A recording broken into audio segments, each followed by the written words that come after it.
पत्नी म्हणजे मोलकरीण नाही. मुंबई हायकोर्टानं हा महत्त्वपूर्ण निकाल दिलेला आहे. कौटुंबिक न्यायालयाचा हा निर्णय रद्द ठरवत घरकामावरून घटस्फोटाचा निर्णय हा अमान्य असल्याचं सांगण्यात आलंय.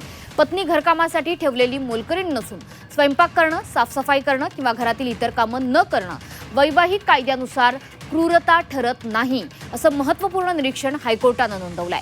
मुंबईतील दाम्पत्य विवाहानंतर 4 महिने एकत्र राहिलं. चार्टर्ड अकाउंटंट पतीनं पत्नीविरोधात स्वयंपाक नीट न करणं, घरकाम टाळणं, वडीलधाऱ्यांचा आदर न करणं आणि समाजात कुटुंबाची बदनामी करणं असे आरोप केले होते. मुंबई कौटुंबिक न्यायालयानं पतीला क्रूरतेच्या आधारावर घटस्फोट मंजूर केला होता.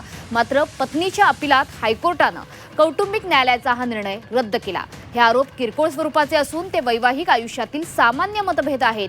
अशा कारणांवर विवाह मोडणं योग्य ठरत नाही, असं हायकोर्टानं म्हटलंय.